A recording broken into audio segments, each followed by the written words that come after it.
Bienvenidas y bienvenidos al teórico del capítulo 12 de la parte 3, último bloque de este curso, donde vamos a empezar a explorar las relaciones entre dos variables. En particular, esta semana vamos a ver la comparación de medias de dos muestras.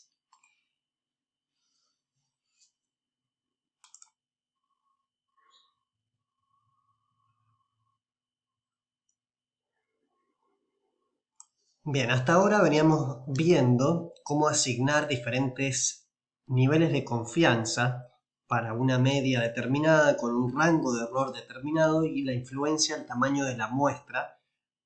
para esos determinados niveles de confianza y rangos de error.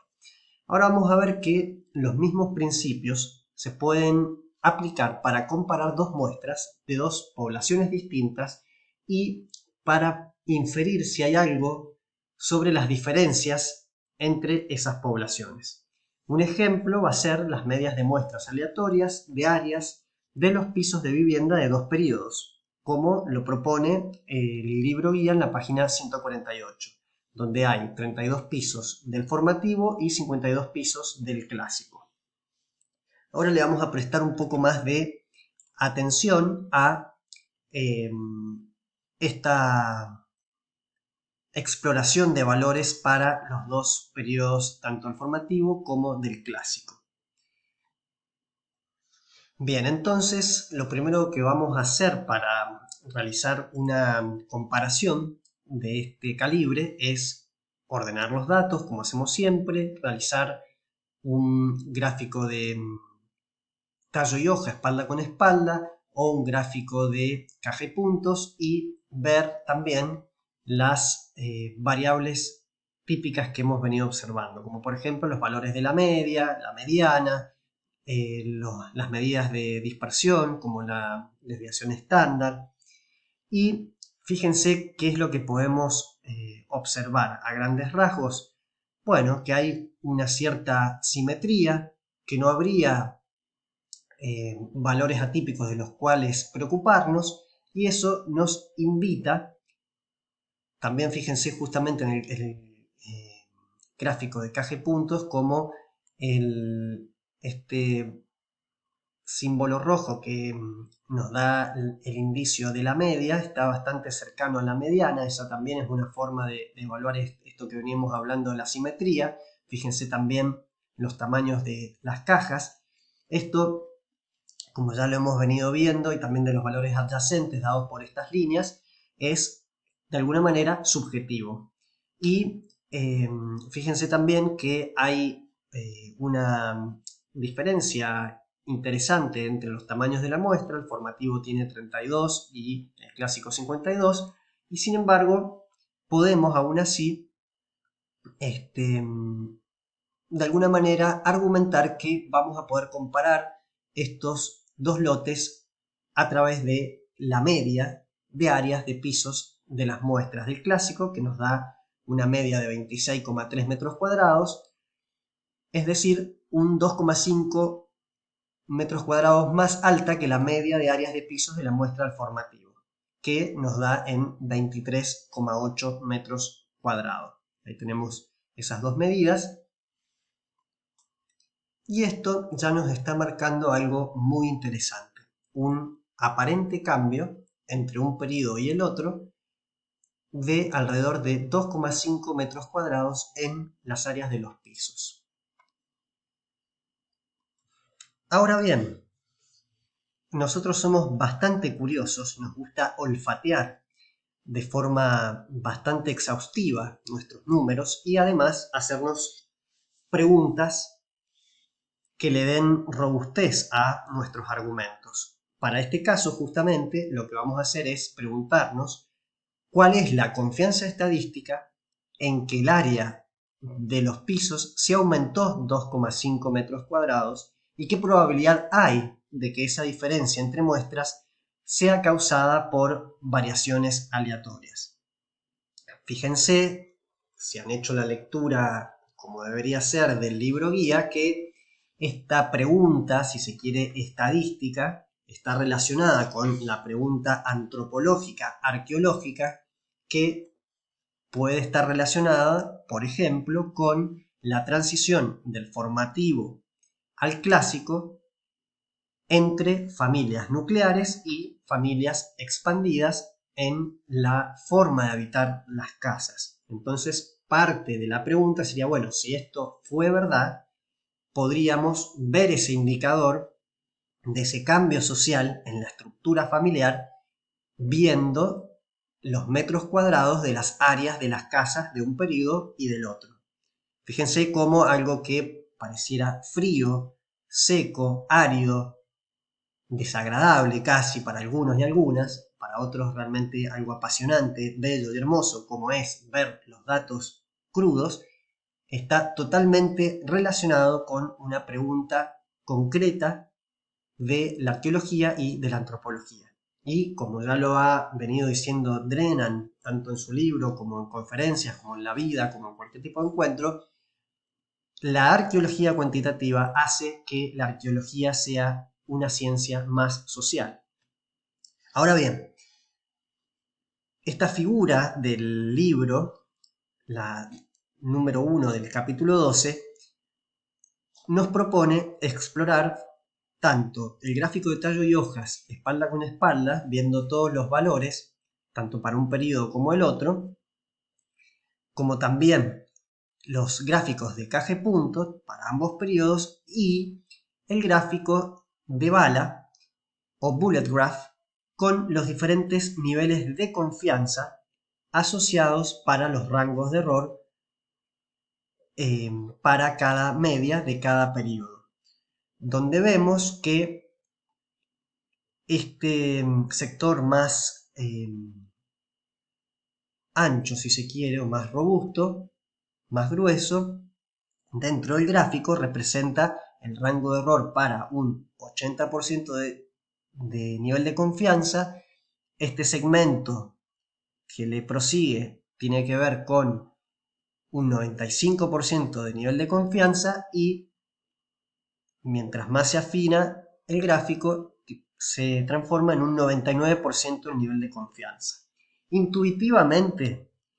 y rápidamente, ¿qué es lo que observamos? Que a medida que aumenta el nivel de confianza,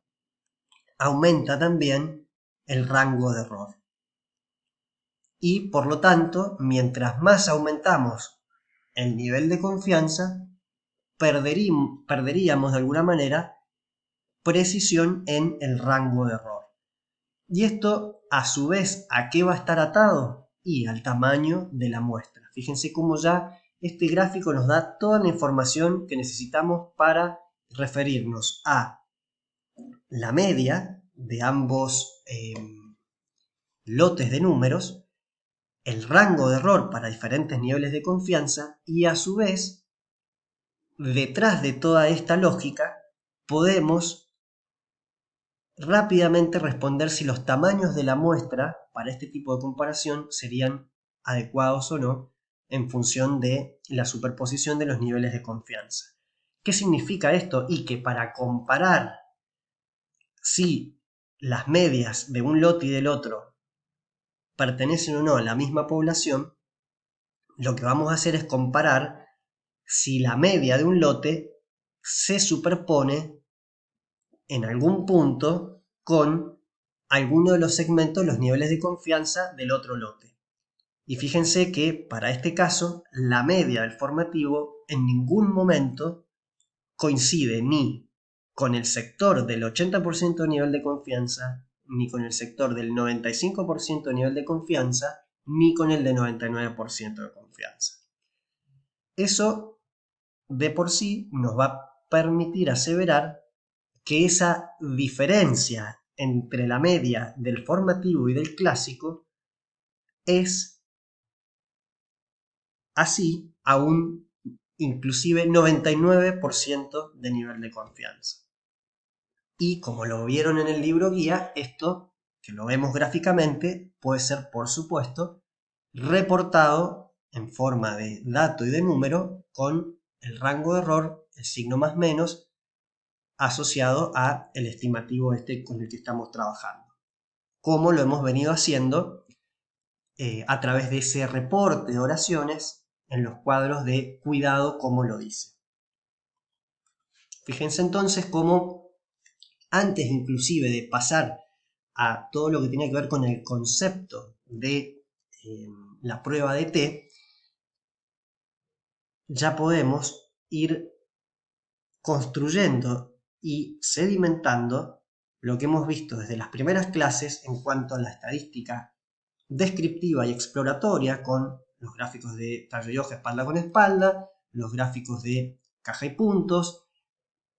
la identificación de lotes de dos picos o de un solo pico, lotes que son simétricos o asimétricos y lotes con valores atípicos o sin valores atípicos, y cómo esto nos permite, si está resuelto, si se trata de un lote unimodal, simétrico, sin valores atípicos, hacer comparaciones entre medias. Y fíjense cómo esto nos lleva a este tipo de gráficos ya donde asignamos niveles de confianza y rangos de error, y donde podemos también hacer asunciones inclusive sobre los tamaños de la muestra. Algo bastante importante también es que tengan mucho cuidado, vayan incorporando esto de las escalas en los gráficos. Fíjense cómo esto se trata de estadística descriptiva, donde vemos absolutamente todo el rango de valores de cada lote, y acá lo que estamos viendo es los niveles de confianza con los rangos de error para un par de medias que compara dos lotes diferentes. Y por lo tanto, por eso la escala es muy distinta. Fíjense que va de 22 a 28 metros cuadrados, mientras que para la estadística descriptiva vamos desde 14 hasta 34 metros cuadrados. Esto es importante porque ya hemos ido viendo sistemáticamente muchos errores y problemas con el manejo de las escalas, de los valores e inclusive de las medidas métricas que están involucradas en este tipo de exploración numérica y de contrastación entre números. Por ejemplo, acá si estamos usando metros cuadrados y áreas de casa, y si llegáramos a tener valores que van alrededor de 300, de 1000, y bueno, estamos realmente hablando de una sociedad bastante extraña, que tiene casas donde viven una población de Goliaths y no de humanos. Entonces esto es importante tener como esta aproximación del sentido común en los valores, ir incorporándolo y de esa manera ir teniendo la posibilidad de que si detectamos algo que está fuera de lugar en cuanto a los valores, rápidamente lo podemos resolver. Si hay una suma, por ejemplo, un promedio que nos da un valor extraño, bueno, algo puede haber estado mal. Si hay un valor atípico extraño, que eso ya lo vimos inclusive desde la clase número 1, y puede ser que haya una medición que tuvo un problema, un error, y la podemos revisar. Entonces fíjense cómo ya vamos por la clase número 7 y aún así nos valemos de todos los contenidos, conceptos que hemos venido aprendiendo desde la clase número 1.